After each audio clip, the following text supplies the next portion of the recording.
Let us open our Bible on Psalms 147, verse 3. Pakibasa po, Pastor Roger. Praise the Lord. He healeth the broken in heart and bindeth up their wounds. So, emphasize yung mensahe sa verse na ito, na kung saan he healeth the broken hearted and bindeth their wounds. So mismo ang ating Panginoong Hesukristo, siya mismo personally, kasi he healeth. He is the physician, he is the restorer. Kung sa gamitan natin yan ng modern terminology, he is the doctor. Siya yung doktor. Hindi yung medicine ang nagpapagaling, but he himself.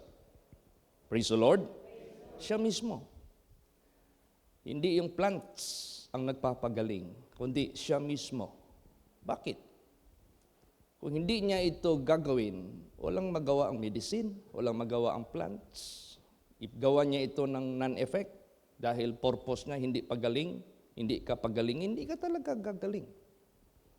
Pero kung ang purpose ng Diyos, pagalingin ka,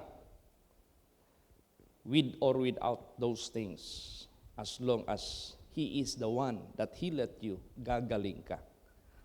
Amen? Praise the Lord. Ganon ang ating Panginoong Diyos. Kaya naalaala ko itong recent lang, na na-invite tayo sa ICU para mag-pray over ng masakitin. And their expectation, bago man lang mamatay yung kanilang pasyente, ay maprihan na lang. So pumunta kami doon. By the will of God, by the grace of God, may nag-testimony sa kanila si Sister Ganggang. Ito po isang supervisor nila sa DEX. Nagbigay muna tayo ng Word of God doon sa private room, na kung saan yun na yung naging watcher's room sa pasyente. Yung Word of God binigay doon. Hindi pa kami nagpunta doon sa ICU, meron ng ginawa ang Diyos na healing. Kasi yung pasyente, nagkaroon na ng mental disorder. Pag tinatanong ng asawa, sino ako, dad? Sabihin ng husband, over the box. Kung ano-ano na lang lumalabas sa kanyang bibig. Pero nung nag-prayer na kami doon sa ICU mismo, doon, lahat ng questions na gi-ask ko sa kanya personally was answered accurately, correctly. Na-amaze yung asawa. Pastor, hindi yan. As often I am visiting him from Kidapawan, hindi yan, ganyan ang nasagot niya. So to make it short, hindi nila akalain na pagalingin ni Lord Jesus yung pasyente nila. This week, God be willing, mag-outpatient na siya. Praise the Lord. Pero beforehand, or before that, he was already, he experienced death. Naka-experience siya ng kamatayan. Kasi, nag-arrest yung kanyang heart. Sini-PR na siya for 3 times, hindi na-revive. Ginamit ng Diyos yung electric shock, na-revive yung puso niya. Tuloy-tuloy. Pero yun nga, hindi na makaalaala ng maganda. Once God will heal, you are healed. Kasi siya yung doktor, siya yung physician, He Himself. Kaya nga ang verse dito, He personally will heal you. Praise the Lord. He healeth the broken in heart and bindeth up their wounds. At hindi lang yung physical sicknesses, malady, sicknesses, sakit, hindi lang. But yung inner man mo, pagalingin ng Diyos. Yung spiritual blindness mo, bigyan ka niya ng enlightenment. Yung iyong buhay na walang direksyon, para kang lasing, wala kang direksyon sa buhay, tutuwirin niya ng ating Panginoong Diyos. Yung buhay mo na walang futuristic vision, hindi mo nakikita yung latter end mo, bigyan ka ng Diyos ng wisdom na makita mo lahat yung latter end mo. So, hindi lang physical yung pinapagaling ng Diyos, but also the inner man. So, this is more than any scientific method, scientific effect na ginagawa ng mga tao. So, tinatawag nilang scientific dahil it is being discovered by human being, but when in fact, before it is being discovered by human being, they are already existing. It is just God who made them to discover. But all of this, God is the healer. Praise the Lord. Siya man talaga. Pwede niyang bigyan ng bisa ang mga elements. Kita na kayo ng periodic table. Nandyan lahat ng mga elements. God made them all. If God would like to make those elements non-effect, it will never be effective. So, still everything must be pointed to God. He Himself, the one that will heal.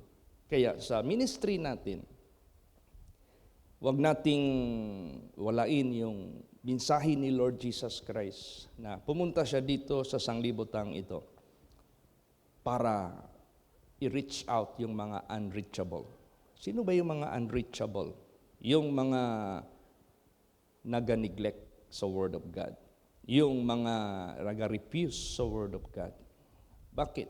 Maybe they are not in status na broken-hearted sila, so they refuse.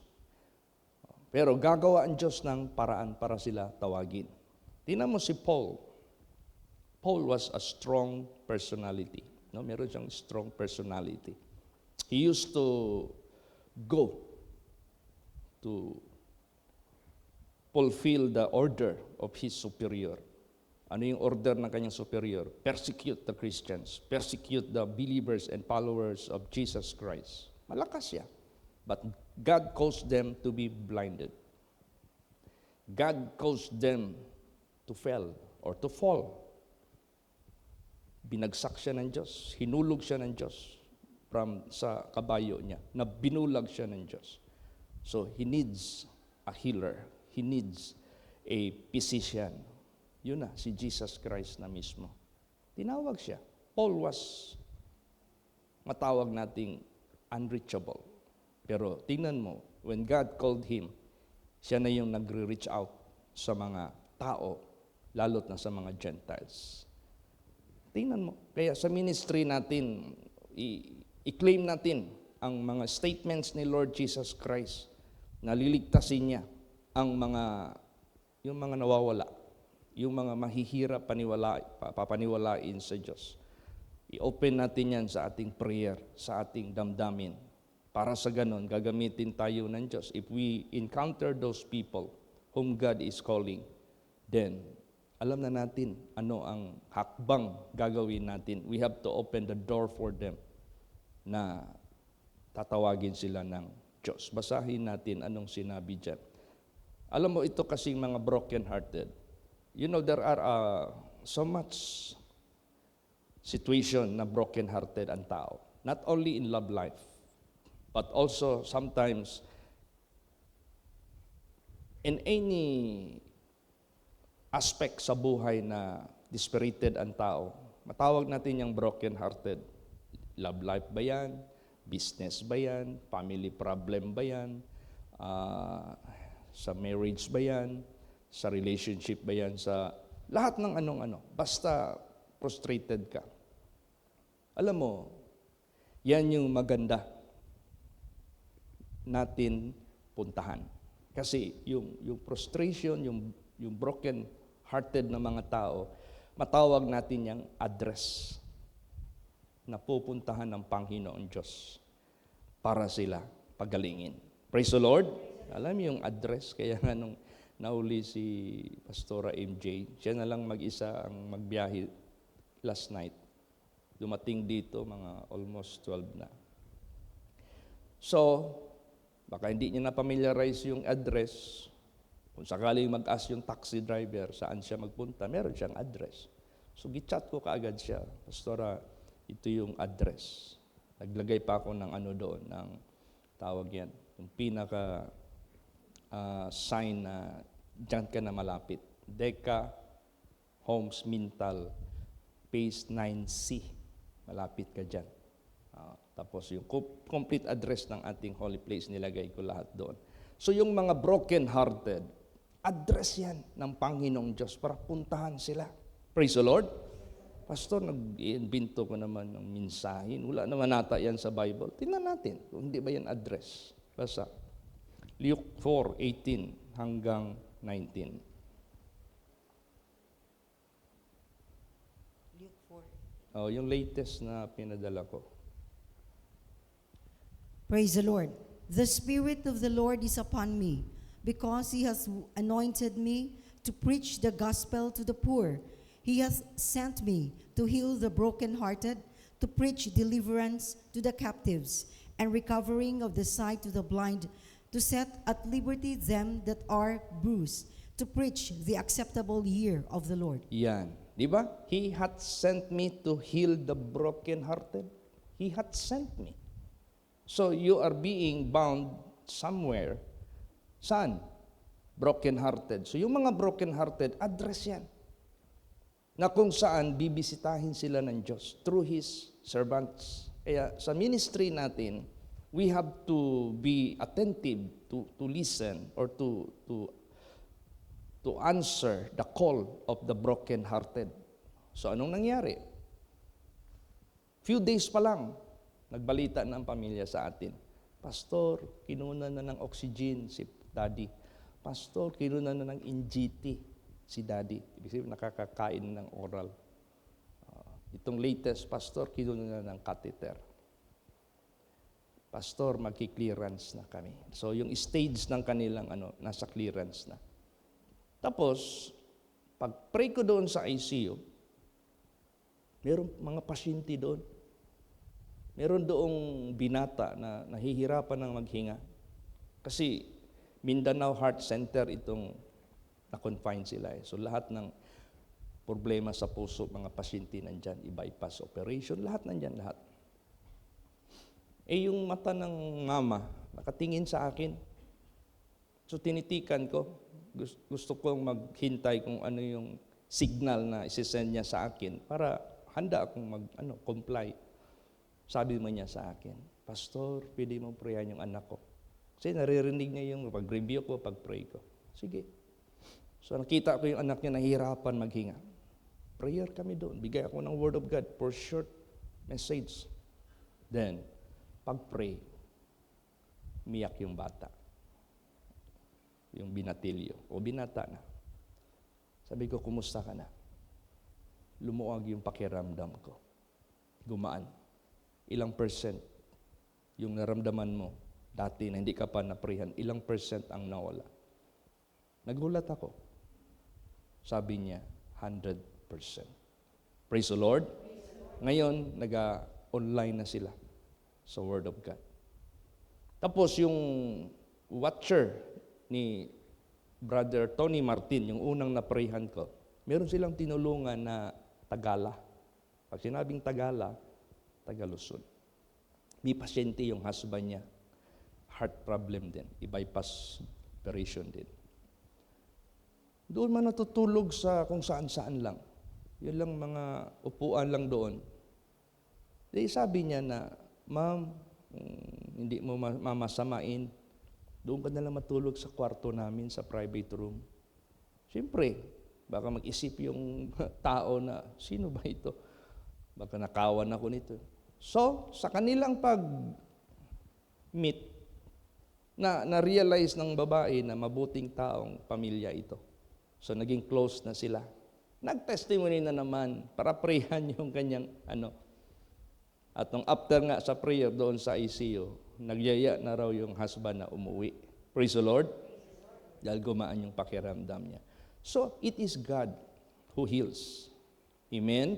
Kaya yung mga broken-hearted, yung mga wounded na tatawagin natin, tayo na mga servants of the Lord, address yan para puntahan sila ng Diyos. Wala naman si Jesus dito personally, kaya anong sabi niya? I will send you. Praise the Lord. Tayo ang ipapadala ng Diyos. Kaya, salamat ako kay Jesus. Itong pamilya na ito ng mga baguhan, 3 yan na puro na sa ICU na tinats ni Jesus Christ yung kanilang mga pasyente. They are now onliners na sila sa live, sa magpakinig sa salita ng Diyos. At bukang bibig nila, Pastor, matapos kaming makaalis dito, punta kami sa church ninyo. Punta kami sa church ninyo. Punta kami sa church ninyo. Ako naman, kung hindi pa yan lumalabas sa bibig nila, I am offering, someday I will visit to your house. Praise the Lord. Kasi broken-hearted yan, address yan para puntahan ng mga lingkod ng Diyos. Yan ang primary purpose ng Diyos, yung mga ganon na klase. Kasi, nawawala na yan kasi. Ibig sabihin yan, pakapa-kapa na yung buhay nila, saan pupunta, anong gagawin, lahat ginawa na nila. Kaya yan si Ma'am Martin, yung asawa ni Brad Tony, si Ma'am Vicenta, talagang na siya. Parang give up na talaga sila, buong pamilya at that time. Matagal na pala yan tinitisimonihan ni Sister Ganggang, Ma'am Ganggang. Walang response. To the extent na hirap na sila masyado. Kita na nila yung pasyente nag-deteriorate na yung health condition. So ang kanilang bahala mamatay basta maprehan lang. Pero sino mag-akala? Personally, Jesus healed their patient. Kaya nakakita na sila sa Panginoon. Kaya yan yung mga nawawala sa harapan ng Diyos na kailangan hanapin ni Jesus. At ang address na tuntunan sila, yung kanilang pagka-broken hearted, yung kanilang pagka-wounded. Amen? Praise the Lord. Basahin natin. Sa Luke 19 verse 10. Praise the Lord. For the Son of Man is come to seek and to save that which was lost. Yes, hinahanap yan ng ating Panginoon Diyos. Now, what is the most effective and easiest way to find a place to go? GPS. GPS. I-enter mo lang dyan sa Google Map yung company, ilagay mo dyan. Tapos maglagay ka lang ng address, kahit yung city lang. Pagtingin mo, 5 man ito. Anong ba yung street particularly? Iano mo yan. Ituturo ka kung ano yung address. Gaguide ka. So ang ating Panginoong Diyos, He is seeking the lost. And the address is sicknesses, problems, being broken-hearted. Kaya pag nakarinig tayo sa mission natin na may mga ganon, at sila na yung kumakaway, puntahan talaga natin yan. Praise the Lord. Yun na yung pagtunton ng Diyos sa kanila para sila ligtasin, para sila i-guide ng ating Panginoon Diyos. Yun ang address. Basa pa. Luke 5:31 hanggang 32.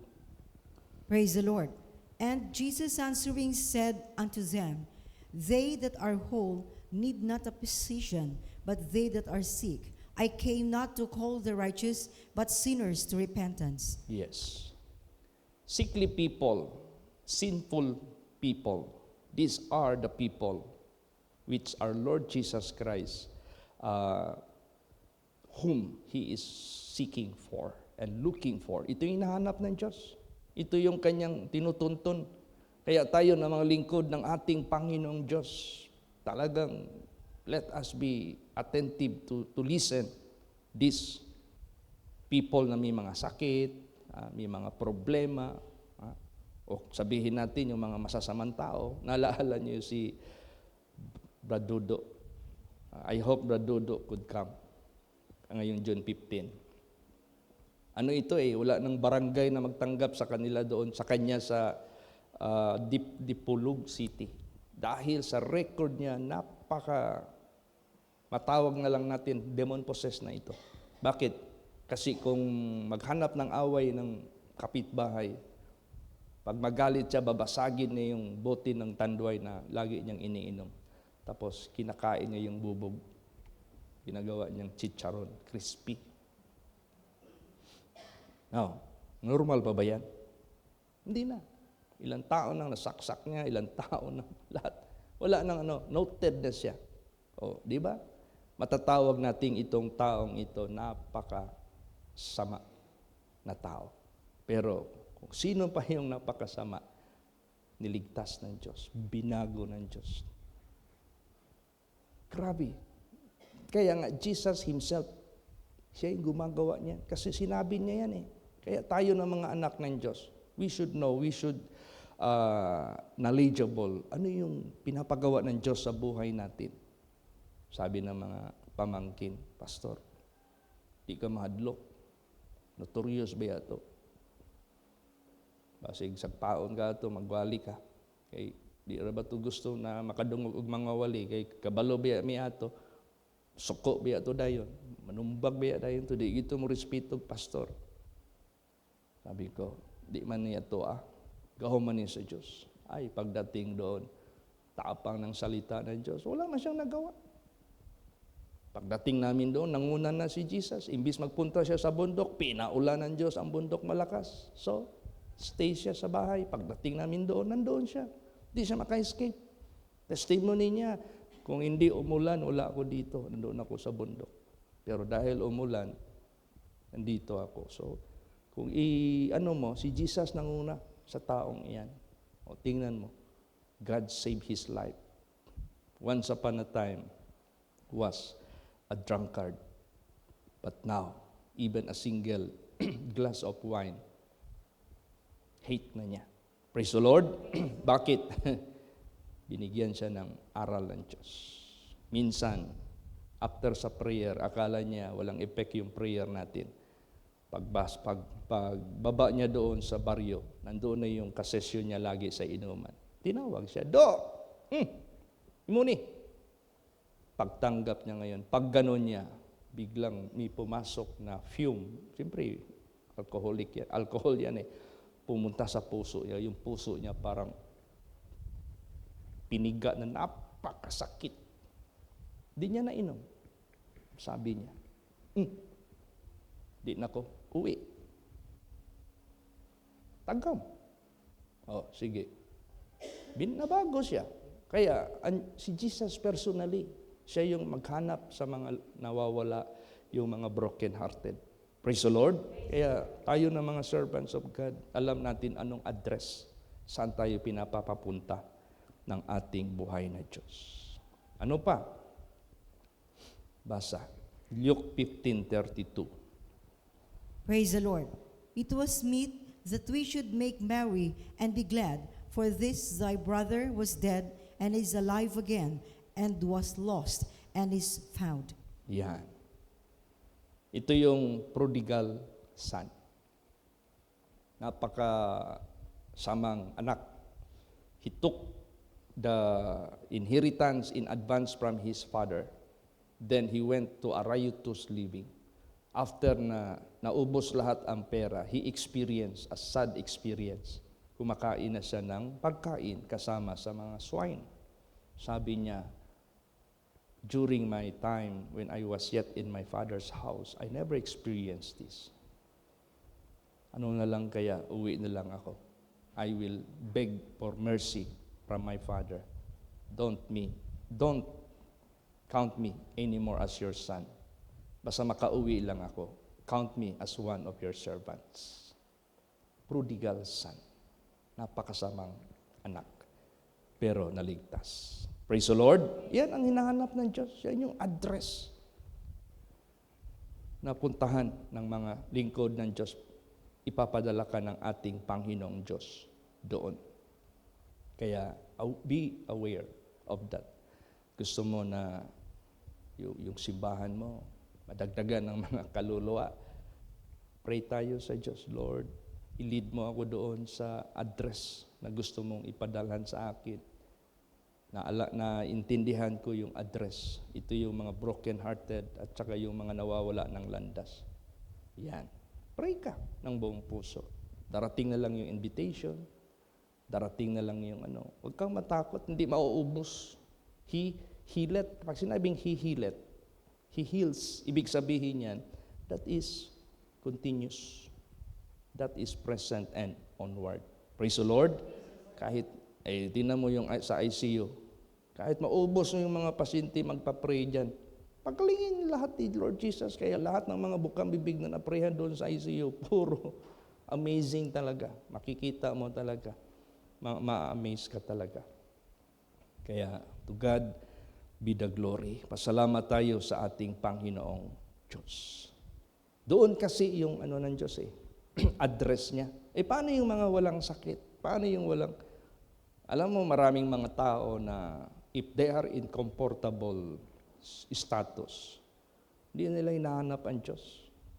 Pag inooperan mo yan, ay naku, marami pang salita yan. Baka sabihin pa niya, mas mapalad pa nga ako sa iyo, ikaw naghihikahos, tingnan mo ako. Ganon. Kaya, hate ng Diyos ng ganon. Basahin natin. Ezekiel 34:16. Praise the Lord. I will seek that which was lost and bring again that which was driven away, and will bind up that which was broken, and will strengthen that which was sick. But I will destroy the fat and the strong. I will feed them with judgment. Yan. Tingnan mo yan. That is the difference between yung mga okay at saka yung hindi okay. Yung mga broken-hearted at saka yung mga matataba. Kasi yung mga matataba, kuno, masyado na silang nagre-refuse, nagde-neglect sa Diyos because they are thinking they are okay. But when in fact, kung basahin mo yung Revelation, thou knowest not that thou art wretched, thou art blind, thou art poor, thou art miserable. Yun ang hindi nila alam. Kaya, but still, God is calling them.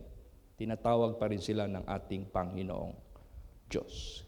Kahit sa Israel, sino hinahanap ni Lord Jesus? Basahin natin.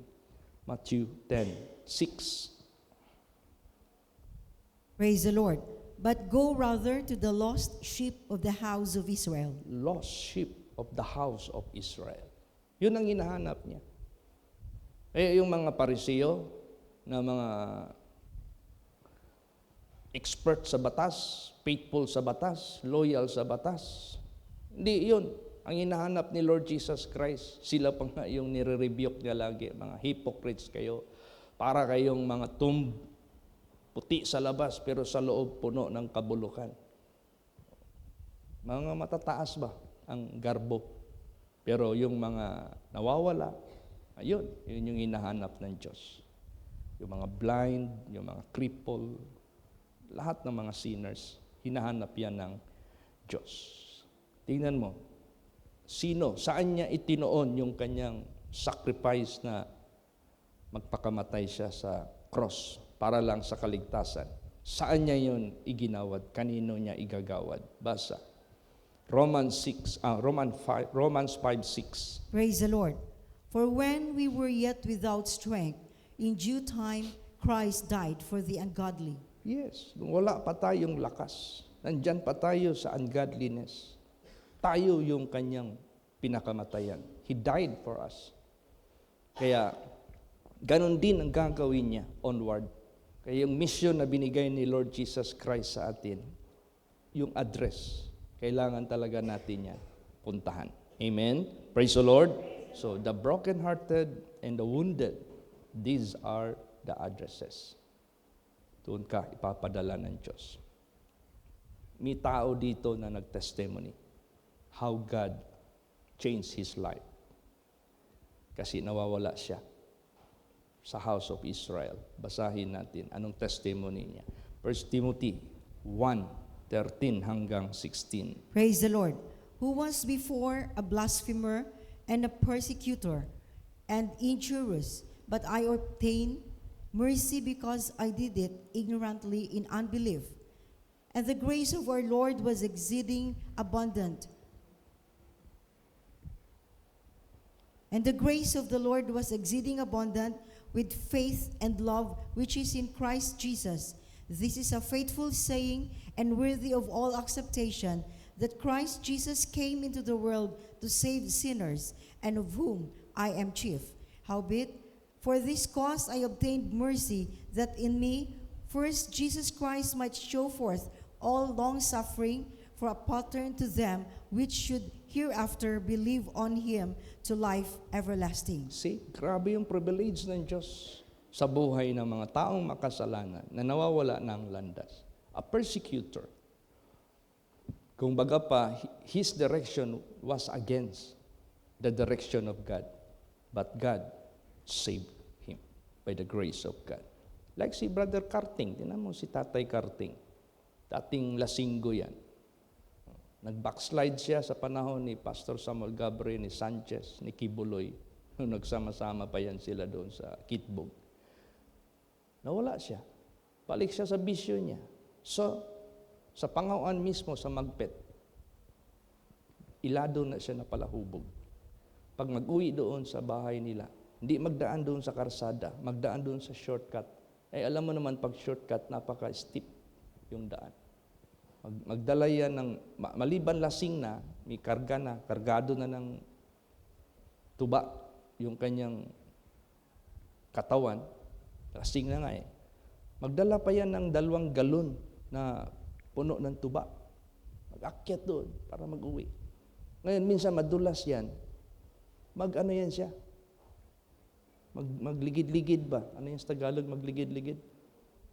Magulong-gulong. Pagdating doon sa baba, kung saan siya huminto, yung 2 galon, hindi niya nabitawan. Dahil mahal na mahal niya yung tuba. Pero opposite yung buhay niya ngayon, paano siya binago ng Diyos? Praise the Lord! Ang hawak niya ngayon si Jesus Christ na siya yung ginamit ng Diyos mag-donate ng space sa Pangawan congregation. Until now, to God be the glory. And let's expect na makarating siya ngayon June 15. Amen? Praise the Lord! Sobra 80 na yan. Sabi ko, Tatay Karting, kumusta ka? Nalimtan naman siguro ko kwaon sa Ginoo. Nalimutan na raw siya kunin ng Panginoon. Hinihintay niya raw eh.